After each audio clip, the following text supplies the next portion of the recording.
নবাবগঞ্জবাসী আমরা জানি এই এলাকাটা আমাদের বিএনপির ঘাঁটি।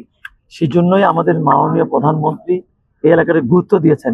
এই জন্য আমাদের সরকারের 3 মাসের মাথায় আমি ওনার নির্দেশে আমি আসছি এবং এসে আমরা হরিরামপুরে, আমরা যেন মানিকগঞ্জে সেই আমার পদ্মার পাড়টা আমরা যখন এখানে আমি পরিদর্শন করে আসলাম, সেখানে তাৎক্ষণিকভাবে আমরা এমার্জেন্সি ভিত্তিতে কোথায় কোথায় আমাদের জিও ব্যাগ ফেলে সেখানে আমাদের মানুষদেরকে এই যে বন্যা থেকে রক্ষা করা যাবে, নদীর ভাঙন থেকে রক্ষা করা যাবে, ঠিক তদ্রুপ আপনাদের এলাকাটাও আমরা গুরুত্ব দিয়েছি।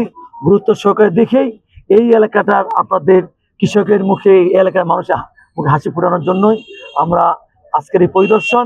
এবং আমরা দ্রুততার সঙ্গে আমি আশা করব সামনের বাজেটেই আমরা আপনাদের এই প্রকল্পটা আমরা বাস্তবায়ন করব এবং যার মধ্য দিয়ে নবাবগঞ্জবাসীর দীর্ঘদিনের আশা প্রত্যাশা পূরণ হবে। আজকে আমি আমাদের মাননীয় প্রধানমন্ত্রীর নির্দেশে আমাদের এখানে সংসদ সদস্য আছেন আশফাক ভাই, তার দীর্ঘদিনের দাবি এই যে একটা ক্রুজার, যেটা আমাদের এই যে দোহারবাসীর জন্য, এই যে নবাবগঞ্জবাসীর জন্য, এই যেখানে আমি যা দেখে আসলাম যে এই ক্রুজারটা যদি আমরা এখানে খুলে না দেই, এটাকে যদি আমরা উন্মুক্ত না করে দেই, তাহলে কিন্তু এইখানকার এলাকার মানুষ দীর্ঘদিন ধরে সে 98 থেকে যেভাবে আজকে তারা ভোগান্তিতে আছে, সে ভোগান্তি তাদের আরো বৃদ্ধি পাবে।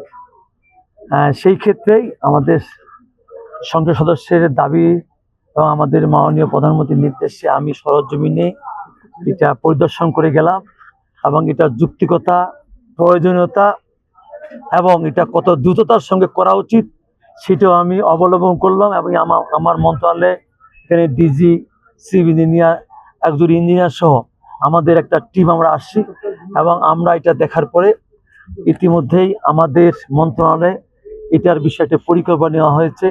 যে পরিকল্পনাটা ইতিমধ্যে আমাদের মন্ত্রণালয়ে যাচাই বাছাই করে আমরা এটা দ্রুততার সঙ্গে আমরা যেন একনেকে পাশ করে এইখানকার মানুষের যে প্রাণের দাবি, আমাদের মাননীয় সংসদ সদস্য এই এলাকার জনগণের প্রতিনিধি হিসেবে যে প্রাণের দাবি, এই ক্রুজারটা আমরা নিষ্কাশন করে এই এলাকার মানুষের জীবন জীবিকা, তাদের বিশেষ করে এই যে ফসল, একটা ফসল জায়গায় 3টা ফসল হবে, তাদের মাছ চাষ হবে, তাদের আরো জীবন জীবিকা ক্ষেত্রে আরো উন্নত হবে, সেই বিষয়ে অবশ্যই মাননীয় প্রধানমন্ত্রী তারেক রহমান এই বিষয়ে উনি অবগত হয়েছেন এবং আমরা বাকিটা অবগত করে অতি দ্রুততার সঙ্গে একনেকে পাশ করে আমরা এই যে প্রকল্পটি ইনশাল্লাহ বাস্তবায়ন করব।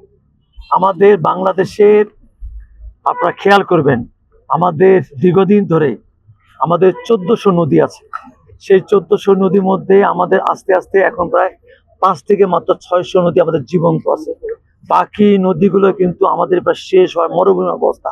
আমাদের মাননীয় প্রধানমন্ত্রী কত একনেকে পদ্মা ব্যারেজের মতন প্রায় 35,000 কোটি টাকা একটি প্রজেক্ট একনেকে পাশ করেছেন।